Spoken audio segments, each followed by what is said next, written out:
শ্ৰীকৃষ্ণ ৰাস মহোৎসৱলৈ আৰু মাজত মাত্ৰ কেইটামান দিন বাকী সমগ্ৰ ৰাজ্যতে এতিয়া কৃষ্ণ বন্দনাৰে মুখৰিত হোৱা দেখিবলৈ পোৱা গৈছে। আৰু মই বৰ্তমান উপস্থিত আছোঁ শিৱসাগৰ জিলা দিখৌমুখত। দিখৌমুখ মিলিত শিল্পী সমাজৰ উদ্যোগত এইবাৰ 61 সংখ্যক শ্ৰীকৃষ্ণ ৰাস মহোৎসৱ আয়োজন কৰিছে। পোনে পোনে সতীৰ্থ সৌৰভমণি কাকতিয়ে দেখুৱাব। দিনে নিশাই ব্যস্ত হৈছে এতিয়া ৰাসৰ আখৰা কৰাত দেখিবলৈ পোৱা গৈছে। গোপী কৃষ্ণ কংসকে আদি কৰি সকলোৱে এতিয়া ৰাসৰ আখৰা কৰা দেখিবলৈ পোৱা গৈছে।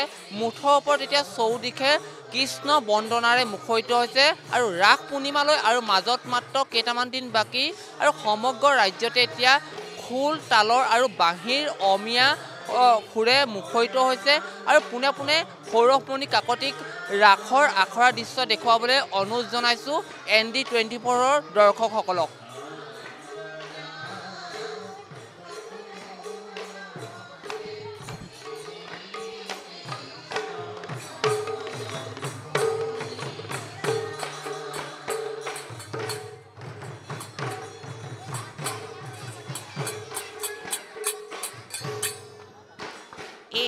শৰৎ কালৰ ৰাত্ৰি অতি বিতুপন ৰাস ক্ৰিয়া কৰিতে কৃষ্ণৰ ভৈল মন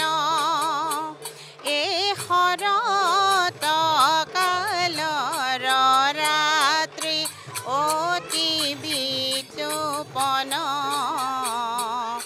ৰাস ক্ৰিয়া কৰিতে কৃষ্ণৰ ভৈল মন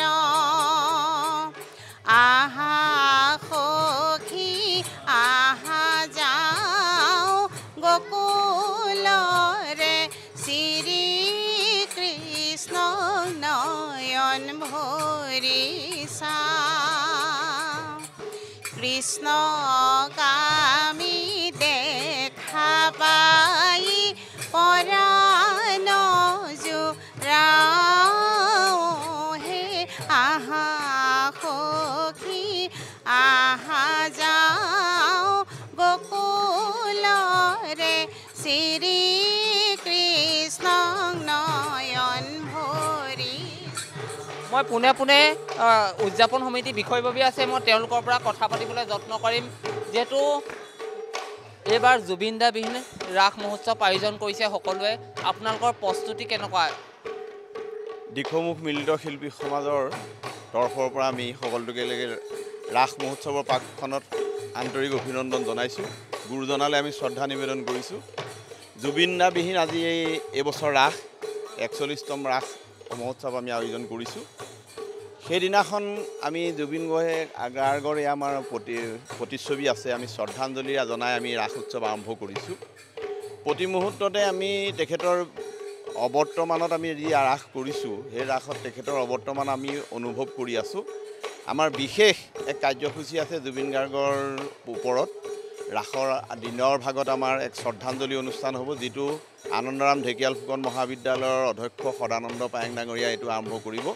আৰু ৰাস মহোৎসৱ চলি থকা অৱস্থাত এটা বিশেষ তেখেতৰ শ্ৰদ্ধাঞ্জলি অনুষ্ঠান আছে, যিটো আমি এতিয়া অৱগত নকৰোঁ। সেই সময়ত আমি আচলতে এটা হেৰিয়াত ৰাখিছোঁ। আৰু দিখৌমুখ অঞ্চলৰ জাতি বৰ্ণ ধৰ্ম নিৰ্বিশেষে সকলোৱে আমি গোট খাই ইয়াত ৰাস অনুষ্ঠিত কৰিছোঁ। ইয়াৰ ৰিহাৰ্চল চলি আছে। 1 মাহৰ আগৰ পৰা আমাৰ এই মঞ্চ নিৰ্মাণৰ প্ৰস্তুতি চলিছে। ৰাইজৰ দান বৰঙণিৰে আমাৰ এই অনুষ্ঠানটি অনুষ্ঠিত হয়। বিভিন্ন গাঁৱলৈ সকলো আমাৰ কৰ্মকৰ্তাসকল গৈ পেলাই নিমন্ত্ৰণী পত্ৰ দিছে।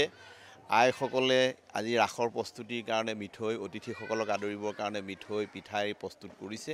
আমি সকলোৱে বহি একেলগে নাম গাওঁ, জাতি বৰ্ণ ধৰ্ম নিৰ্বিশেষে আমি একেলগে বহি নাম গাই ৰাসৰ প্ৰসাদ খাওঁ। আৰু এই ৰাস মহোৎসৱটো দিখৌমুখৰ এই অঞ্চলটোৰ মানে দিখৌমুখৰ এই প্ৰায় 26খন গাঁৱৰ এটা সমূহীয়া অনুষ্ঠান। সকলোৱে অতি আন্তৰিকতাৰে সহযোগিতা কৰে আৰু সেই সহযোগিতাৰে আমি ৰাস উদযাপন কৰি আহিছোঁ। আৰু 41তম বৰ্ষৰ প্ৰাকখনত আমি যি কাৰ্যসূচী কৰিবলৈ গৈ আছোঁ, দুদিনীয়া কাৰ্যসূচীৰে আমি মুকলি মঞ্চত ৰাস কৰিম, আমাৰ মঞ্চত ৰাস কৰিম। আৰু আমি দৰ্শকক সম্পূৰ্ণ যি সুবিধা দিব লাগে সেই সুবিধাখিনি আমি সকলোখিনি দিম। দৰ্শকক বহাৰ মেলাৰ সকলো সুবিধা আমি কৰোঁ।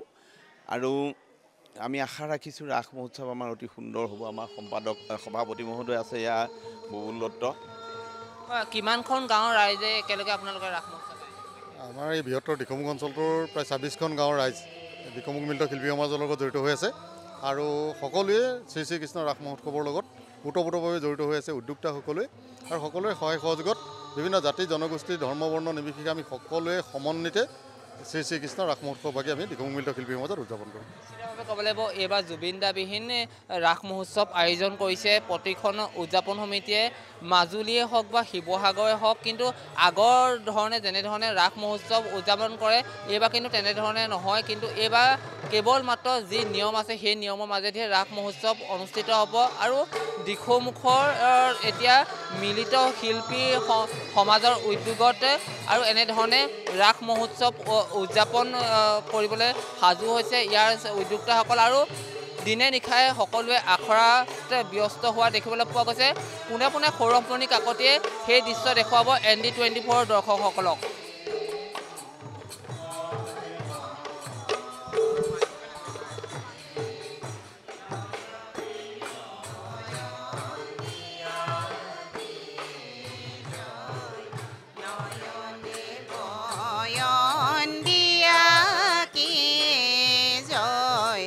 নয়নে বয়ন দিয়া কি জয়, নয়নে বয়ন দিয়া কি জয়, নয়নে বয়ন দিয়া কি জয়, নয়নে বয়ন দিয়া কি জয়, নয়নে বয়ন দিয়া কি জয়, নয়নে বয়ন দিয়া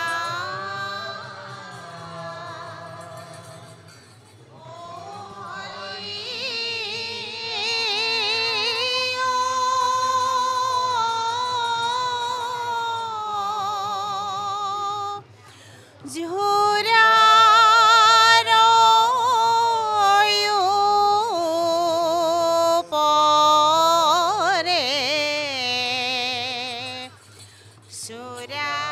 এনেধৰণে সমগ্ৰ ৰাজ্যৰ লগতে শিৱসাগৰৰ দিখৌমুখতো শ্ৰীকৃষ্ণ ৰাস মহোৎসৱৰ আখৰা কৰা দেখিবলৈ পোৱা গৈছে।